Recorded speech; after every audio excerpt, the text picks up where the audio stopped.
Livey and Andrew has sent me a bio which I'll read to you in a moment. But I first made voice contact with Andrew Dunlop when I think he was on a ski chair in Japan. Correct. And we had another conversation. He's from Japan as well. Did you know he was on the speech? You would not have told, but he became apparent to me that Andrew is a traveller. Now, when are you going to Gallipoli? In 10 days' time, I believe, aren't we? Yes, that's true. Andrew and I are on the Gallipoli Association 2025 tour of Gallipoli. And the reason I asked, there are two events. There's another tour by the Battle Honours reprising that tour in June. But I hope we are well received there.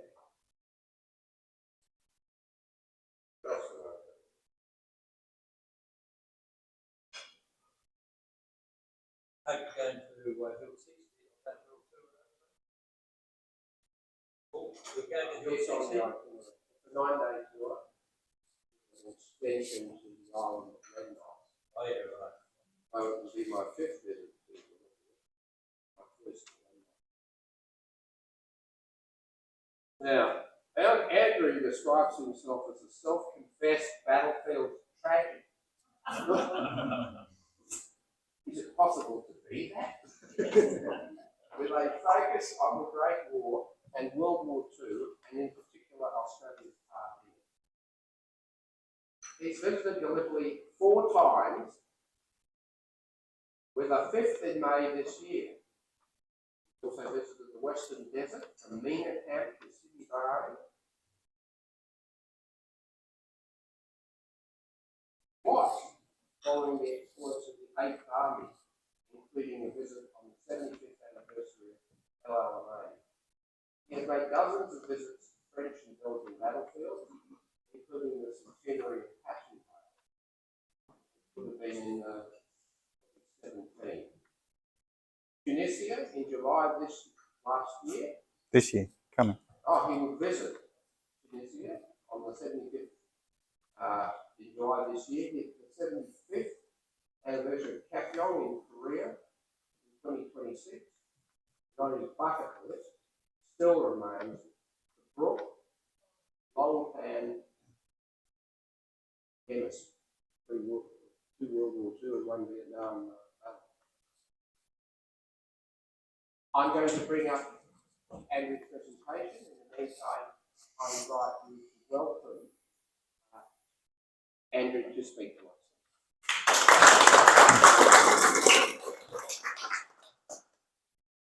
So, 110 years ago yesterday, the 2nd of May, 3 of my distant relatives died in Gallipoli.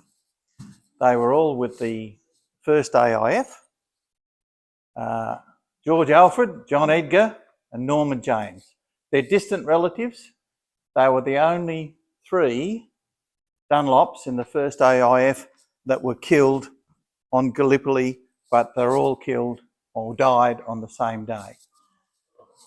The only thing I can find out about May the 2nd was that there was a minor attack from Quinn's Post known as the Battle for Baby 700.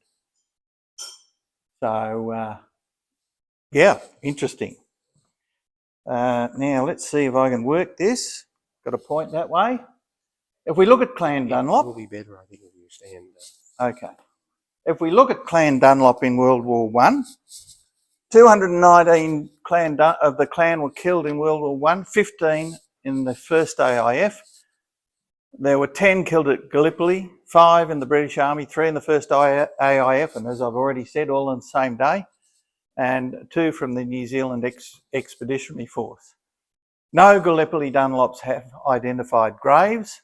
The closest is George Malcolm, who is believed to be buried in V Beach Cemetery, killed on the 25th. I'm not going to talk about any of them. I'm going to talk about this fellow on my other side, Clement York Varley, 1st AIF. He was in the 1st Divisional Train and the AFC 1914 through to 1919. Now, the backdrop of that is the 1st Divisional Train's colour patch, an oblong blue over white. How do we find out about him? Well, the first thing to do is we found his service record, and that gives you place and time and unit. And then I went through unit diaries down to the smallest possible command. With Gallipoli, you've got the Mediterranean Expeditionary Force, then you've got the Corps Diary, which is Anzac Corps, 1st Australian Division, 3rd Australian Brigade, then there's the Divisional Train, and in some instances you've got the Army Service Corps Diaries. I then went to the AWM and looked for photos and episodes and connections, and I came up with 3 interesting collections I should say. 5th Company ASC, which was in the 1st Divisional Train, the Euripides collection, which is the A14 transport, which went with the 1st contingent.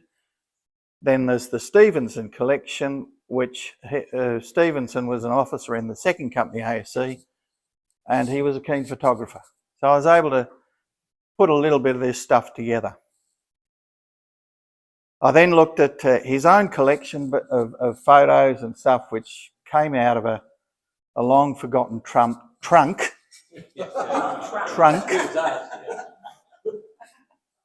Just last year. There are no diaries as such, but there are notebooks written in his own hand of his AFC training, and those books are over there, together with his pilot logbook and a few other interesting things. Other sources, In Great Spirits, the Archie Barwick story.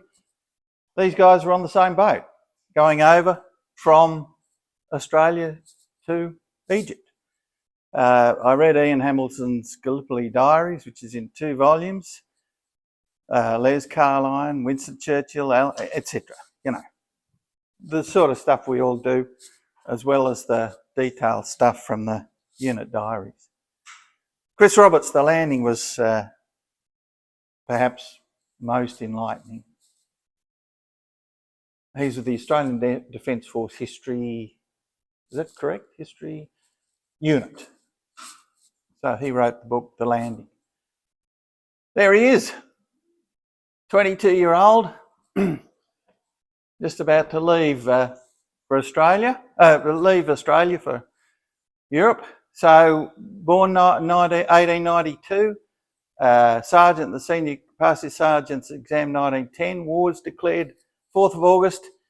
He must have had a chat with his mother. His father had passed away the previous year, and she said to him, well, you're not going unless you're baptised or christened. So he got baptised on the 18th of August. He joined up on the 19th. He was known as a good horseman and rider, so they put him in the 2nd Company ASC, heads out, arrives in Alexandria, Menacamp. 1st of March 1915, he's transferred to 3rd Company ASC, and the notes on his service record say that he was joined the Mediterranean Expeditionary Force on the 5th of April 1915, heads from Menacamp to Alexandria, boards the Mashobra and sails for Lemnos. And as far as we know, lands on Gallipoli in the afternoon of 25th of April 1915.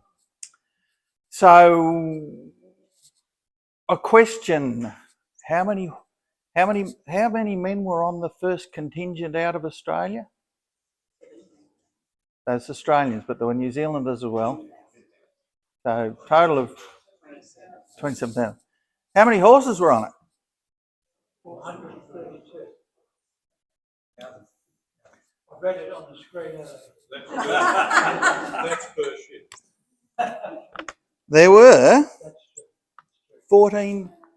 Was it? There were 12,000 horses on ship. So for every man, there was half a horse. Okay? Now, if you think about it, the ration for a man is a pound of meat, a pound of flour, and a pound of vegetables, roughly. The ration for a horse is 25 pounds. So people say the army marched on its stomach. Well, no, the army marched on the horse's stomach because the amount of effort required to keep those horses fed and going is just enormous. There was a greater tonnage of horse feed shipped from Britain to France between 14 and 18 than there was munitions. There you go.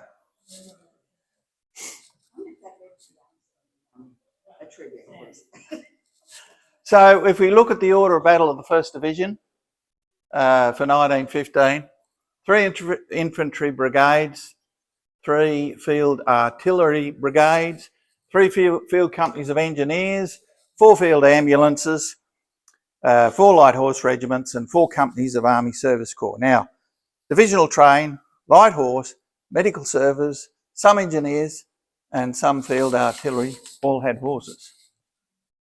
Plus your officers in the infantry. Of course, yeah.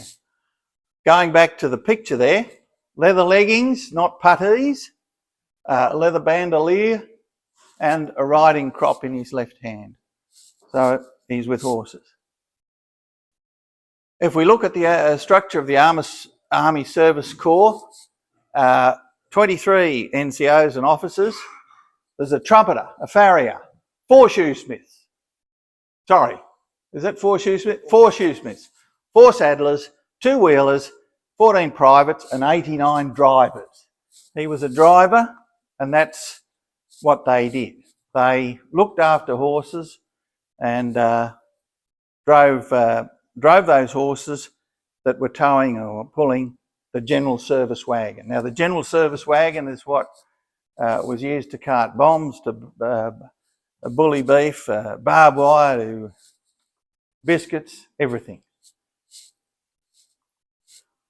So let's have a look at where he went and where. 19th of August through the 24th of July, Australia, Egypt and Gallipoli. Now, what I've done here is just try and assemble some pictures that represent what I think he might have done from all of those sources. These are not his pictures, but they are pictures of equivalent units or whatever. So from the 5th Army Service Corps collection, that's the kit that they were issued with. 2 pairs of boots, leather leggings, rifle, and all manner of stuff. And again, how does this work? There, the leather bandolier. No, that's quite a pouch bandolier that I was talking about. It's only 50 round set, whereas if it was a light horse, 9 pouches, 90 rounds. And when they landed on Gallipoli, they were issued 20 rounds only. So that's the 5th Army Service Corps camp. Horses, horse lines, bell tents for the men. It's all about horses. Where's that? That's in Queensland. I can't remember the place. Oh, right. Sorry? That's not true. That'll be inaugural.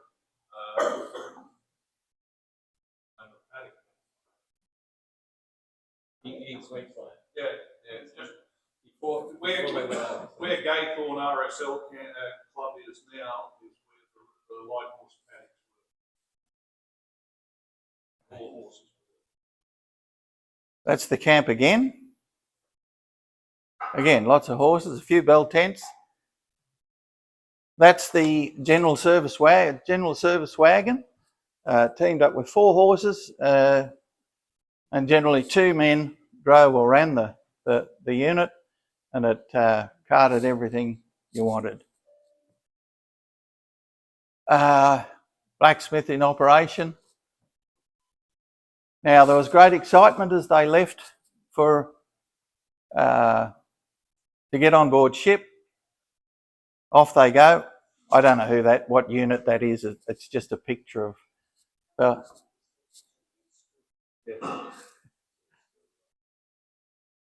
And I think this is from the Euripides collection. That could be the Finger Wharf at Woolloomooloo, I'm not sure. And they're all lined up to get on the ship. That's the Afric, not a big vessel, but over 1,000 men on it, and however many horses. Great excitement as they leave Sydney. Look at all these young fellas up there on the, up on the rigging there, and the ferry out there to see them off, all of that sort of stuff. Off they went. And there's a picture of the convoy, or part of it. So as I said, I'm just trying to get a feel for what the men were doing, what they experienced. On board ship, it was pretty crowded. Mess time. Having a lot of fun. Eh? Having a lot of fun. Mess time. Church parade. Life belt drill. Everything had to be done on the ship, so frozen mutton. The butcher's there to cut that up for meals. Horses and more horses on board ship. Now, none of these guys are wearing, they're all wearing puttees from what I can see. So they're not riders. I'm not sure what they might be. The riders all wore leather leggings. Some of them wore puttees. Okay. They're wearing sand shoes too. So. Okay. Maybe they're just to muck out. Yeah. That's a rubber mat they're standing on too. Right. The conveyor belt around the deck so they can walk the horses. Put them out twice a day, walk around the deck. Right. Here they are, they're coming off the Euripides, and I think it was the 3rd Battalion that came off the Euripides at Alexandria. And look at in the background there, that's all the coal handling facilities. Everything was running on coal, not oil there. So that's where they got off. Headed for Mena Camp, which is under the pyramids. I stayed in Mena House Hotel in 2017, and it is right there. Bell tents for the men. Again, look at the stacks of fodder everywhere for the horses. A couple of solid buildings, probably for ablutions and messing, but basically bell tents for the accommodation for the men. This is the 2 Stevenson officers in 2nd Company Army Service Corps.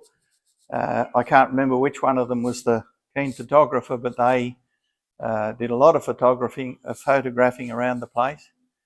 So between arrival in December and departing in March and April, there was a lot of exercises, and the exercises started very small and eventually worked up to full division exercises. Watering the horses with the canvas, canvas collapsible troughs, hot shoeing the horses, the horse lines again. Officers got these substantial structures. So I think that cross up there is Walter Ormond Stevenson's, Captain Walter Ormond Stevenson's accommodation. There he is, outside his billet. That's the officers of the 2nd Army Service Corps with the OIC, and there's Walter Ormond Stevenson. As I said, exercises out in the desert. You can see the colour patch there. 1st Divisional train, blue over white. There again you can see the colour patch, 1st Divisional train. And there's Walter again, carrying all manner of things. Australian Army Service Corps. I don't know whether that means 3rd Company or 3rd Wagon. I don't know what that means. I haven't really looked at that. But this guy, look, he's all packed up, ready to go, isn't he? He's got everything. Again, fodder. This was the standard, it's not very clear, this was the standard configuration, 4 horses and 2 men. He could be. I don't, what there? Oh, he could be.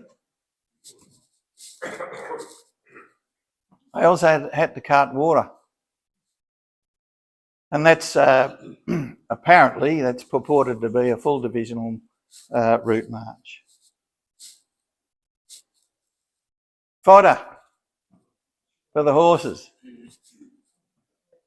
The Egyptians are cracking corn. The fodder that they found in Egypt was substandard, so a lot of it was imported from elsewhere.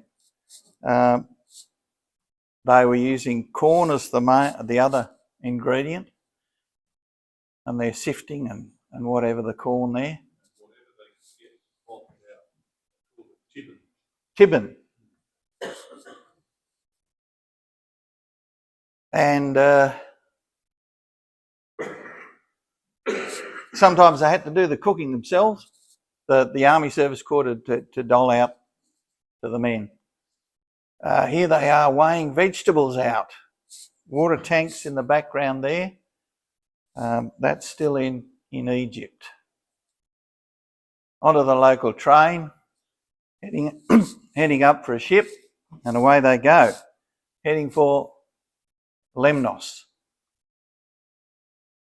Again, horse accommodation, men and horses. Now this was a shot from the Euripides, a submarine in Madras Harbour. Now, I've got no idea what submarine that was, but AE2 was supposedly around at that time. Could it be AE2? I don't know.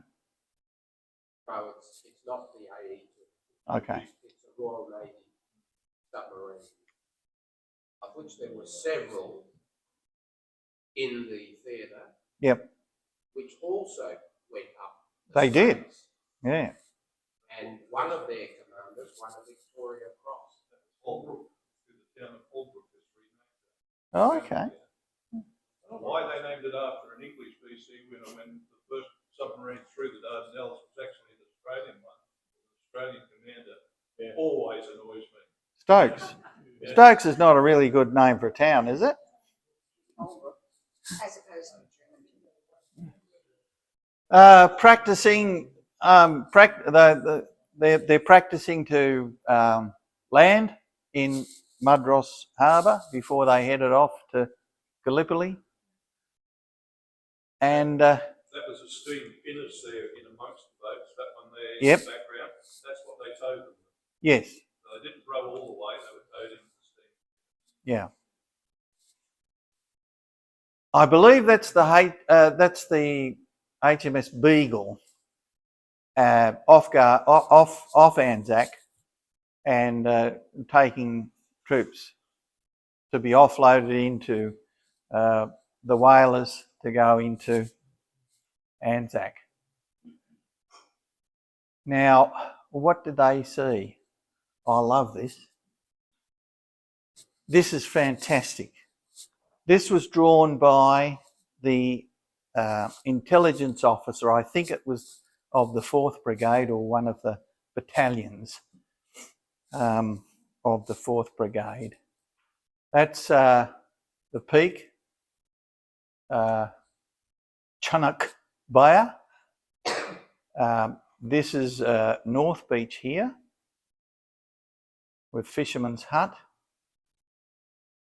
This is known as the farmhouse, and there is now a cemetery there, which is the most depressing and saddest cemetery on the peninsula.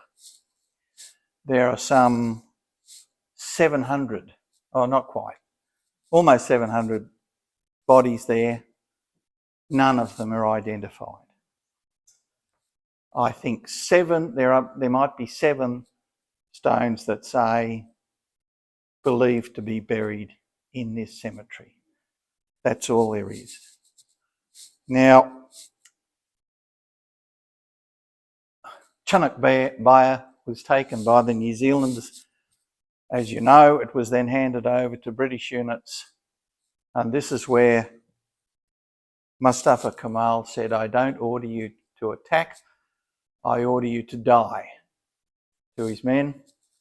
And they were the British units were swept from the peak down into this jungle of valleys and gullies, many of them wounded, but any movement brought down fire on them. So it was not until 1919 that the bodies were recovered. And by that time, there was no identification. I've put that on our bucket list, Paul, to go and visit that one. If we go to the south, that would be, you've got the Sphinx in here, then you've got Plugs Plateau there, I think. Then you've got the series of posts, and Lone Pine would be down in this area here. That's Walker's Ridge, and Baby 700 and those other features would be there, and some men actually got up this way on the first day. That's probably, well, it says it's a crop.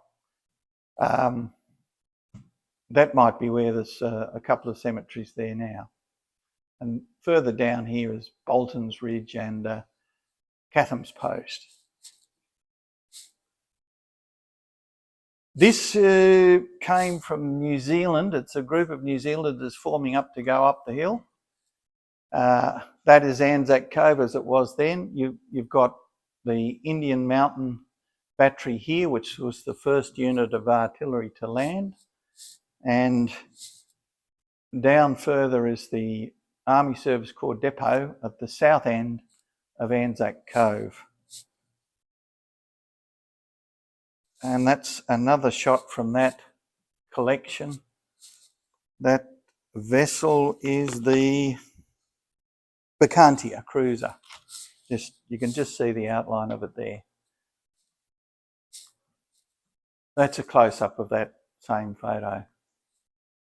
This is on Anzac Cove. Rations being weighed out from the depot to issue to the men that were collecting it. Typical dugout. They're also called to be stretcher bearers from time to time. Again, you can see the 1st Divisional Train patch there, and they're handling a wounded man. Dead horse in the background there.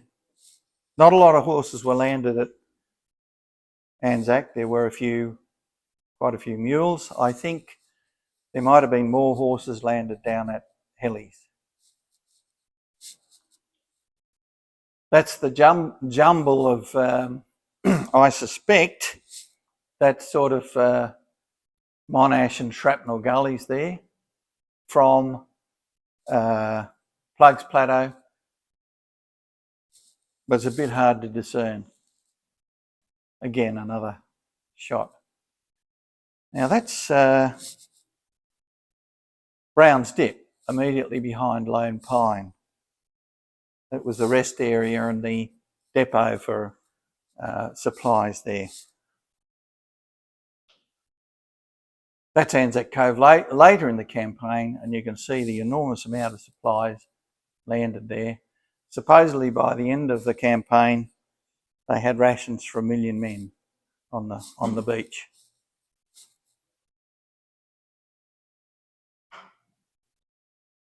Water Water was critical. That's just the dugouts behind one of the Service Corps depots. That's Walter Ormond Stevenson again in his dugout, and that's where the other officers were billeted. This is late in the campaign, a couple of Gurkhalis there. Biscuits, it says. Look at the stretchers. But that's by number 2 outpost, which would be on North Beach, I think. Again, water going up the hill. Okay. So CY was evacuated sick on the 14th of May, went to Alexandria, returns on the 3rd of July on light duties. A couple of weeks later, just under 3 weeks later, is admitted to the casualty clearing station, evacuated by a fleet sweeper in Enteric. Now, enteric was something that they were very fearful of. It implies typhoid fever, which is not nice and very debilitating. So he ended up at Mudros, Malta, and then by the time he's at up. So went into London General Hospital 23rd of September. Typhoid fever, cause active service at the Dardanelles. That's him there in a ward. Now, they are British nurses, Right. are they not?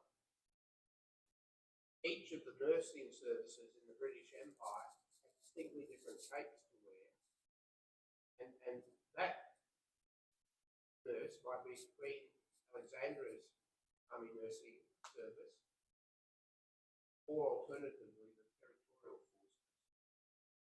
Can anyone differentiate that? She wears rings of rank too, or something.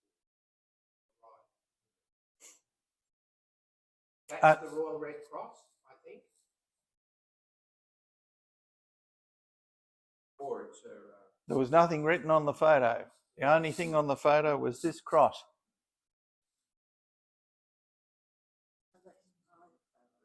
Sorry? A private photo? That's his, yes, that came out of his collection. Yeah. Okay, so if you read through the medical histories, that there is a whole range of stages they go through as they're going to recuperation, including to Montevideo Rest Camp, and then off to Perham Downs, which is sort of a base depot. And then they head off, and in this case, they went to Étaples, which is in northern France, in 1916. Then he goes to, again, Horse Transport Depot, first Australian Divisional Base Depot at Étaples, taken on strength the 1st Company Australian Army Service Corps, and then he gets 2 weeks leave at the end of 1917. There's nothing else. That's it. You know, he's just doing his job for a year and a half, and we don't know what he did. Well, we know where he was, but that's him.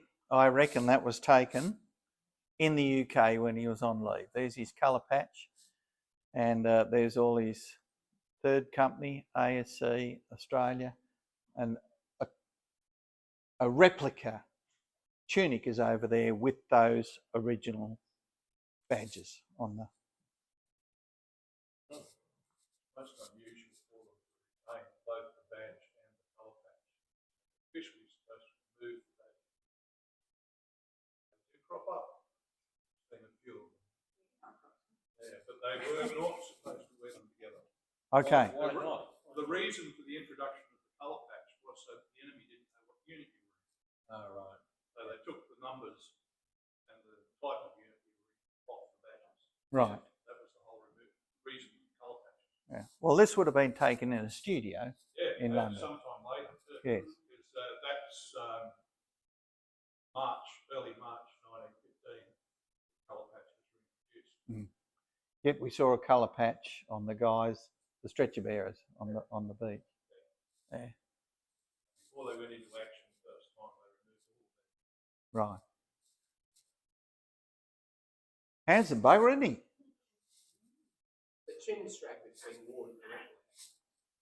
Okay. You see the little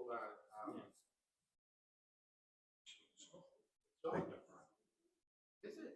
Buckle is on the left-hand side beside your mouth. Mid-level buckle is beside your eye. So that's actually he's done The development might have been done around the. no. The hat's turned up on the left. The two Okay. buckles go on the side of your hat's turned up. Right.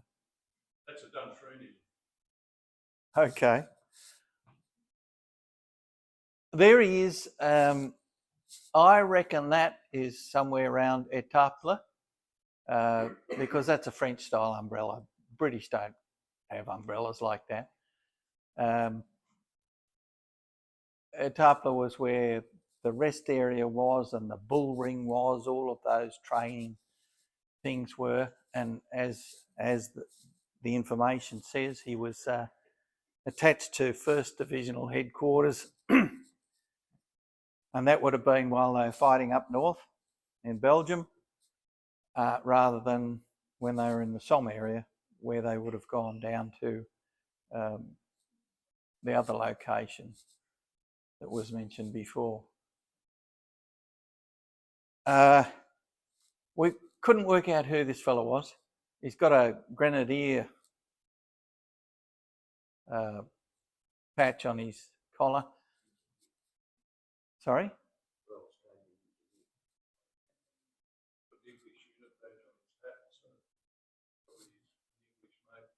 Right.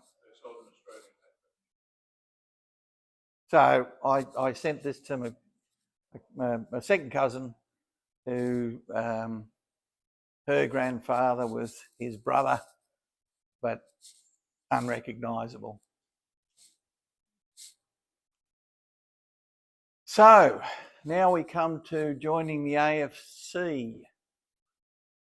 So in February 1918, he reverts to private at his own request, proceeds to the UK for training, marched into the AFC depot Wendover, joins the No. 2 School of Military Aeronautics at Oxford, and his course notes in his own handwriting are over there. Then he went to the Armament School at Uxbridge, course notes in his own handwriting over there. Ended up in No. 8 Training Squadron at Leighton, 8th of August. Appointed flying officer pilot to be second lieutenant, and relinquishes all claim to 1914 leave. Now, I understand that the 1914 men were offered leave to return to Australia or leave to join the branch of the service of their choice. He chose to do flight training rather than go back to Australia. And promoted lieutenant now, and returns to Australia. Now, in this latter period, he's actually an instructor at flight school. So his pilot's log is also there, which will show some of that. Yeah, that's out of his military aeronautics training notebook. That's out of his armament school notebook, and that's from his pilot's logbook. You can see down here, 103 hours total in the air. So here he is. He takes a flight here with Cadet McNeese, Cadet Rolfe, Cadet, etc., etc. So Avros. Dutton. I wonder if he's a New Zealander or a Queenslander.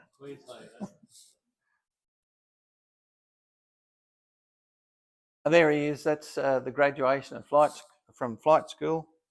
That's him up in the top corner there. What date's that? That's June 1918. June 1918. Okay. There's a close-up of him. And there he is in his pilot's uniform. Yep. He's wearing the ribbon of the 1914 car there. Quite early. Interesting that that aspect looks like. Sorry, where's that? Under his Under wing. his wings. Have a look at his wings over here. I thought there was... No, so we're talking about a medal ribbon. Yeah, there's nothing that it doesn't extend down there. Yeah. Did he come back with a war bride? No, he didn't, that we know of. I was tracing somebody's grandfather, and we found a photograph very handsome, and he came back with a war bride. So I think the pilot's wings. And being 6 Bob a day men. Yeah. So there he is in front of a Sopwith Camel. I assume it's a Sopwith Camel. And here he's in World War II. Squadron leader of an air cadet training unit. I think he spent 4 years doing that, maybe longer. Newcastle. It's interesting because we have a friend at church, lives in Cessna, who was in an air cadet unit in Newcastle. He believes that he's probably the oldest surviving person who flew a Catalina in World War II. 16-year-old, he was on a flight from Lake Macquarie to Sydney. They sat him behind the controls. After they got in there, they put him behind the controls all the way until it was time to land. And that was 1945. Right. Now, I'm told this is an unusual photograph because the tropical kit was only used for a very short time in World War II amongst the RAAF. How am I going for time, Paul? You should wind up. I should wind up. Okay, there's Anzac Cove, as it was when I was there just last year, I think. Here we are at Plugs Plateau. That's what they call the Razor. Monash and Shrapnel Gullies over here. That track up there goes past Pope's Hill to Walker's Ridge. Then there's the Post, Steeles, Courtney's. Oh, where's Courtney's Post, please? My dad was there. Somewhere in there. I can't give you an exact position. Further right is Lone Pine.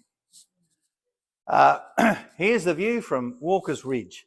This is a sensational view. That's Aribonu, and that's the back of the Sphinx. Behind it is Anzac Cove. Down below here is what they call North Beach. That would be Reserve Gully. That's another shot showing a bit of trenches. The Turks have done a fantastic job under their 2015 program to improve everything, put signs out, put tracks in, and get rid of all the brush so you can actually get in and see the trenches and all of that. Yeah, just another shot of that. This is the top end of Monash Gully, looking down towards the beach. Here it is again from Dead Man's Ridge. Courtney's Post is just in here somewhere. This might be Steeles, but Steeles and Courtney's were very close together. Lone Pine, that's the memorial where the 3 Gallipoli Australian Dunlops are remembered. That I found that at the top of Gurkha Bluff, which is in the Hellies sector, right up the top of Gully Ravine. A skull in 3 parts, that was in Brown's Dip, behind Lone Pine. Now, we were evacuated due to bushfires last year. There was fear that the fires were going to set off 109-year-old ammunition. Here's a couple of locals on the edge of town, looking a bit scared. She gave us some figs, most beautiful figs I've ever eaten. And this couple here, they had no power because the power had been lost because of the bushfire. And they went out of their way to help us and got us some goslimi and fresh tomato. The tomatoes in Turkey are fantastic. She was actually Romanian, beautiful English. He'd been in this town, Bigali, which was Ataturk's headquarters. He lived in the town all of his life. I asked for they said, what do you want to drink? And I said, oh, I'd love a beer, FS. And she said, oh, the mosque is over there and there's the town square. I can't do that. Anyway, this nondescript jug came out that nobody could see through, and of course what was in it, but yeah. Lovely couple. Love to go and see them again. That's the Paul over from Çanakkale on the other side of the straits. That's the pall of smoke that we saw. Last slide. In 1915, 250,000 men couldn't get to Gallipoli town. This is Gallipoli town, but a little Aussie company selling pizzas did. That's all I got to say. Thank you very much.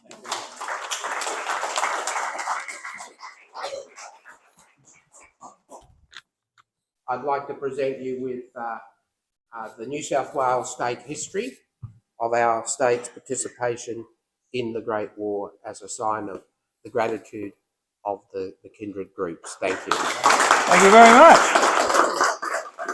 Thank you. Will Davies is a mate of mine. Thanks, Paul. Thank you.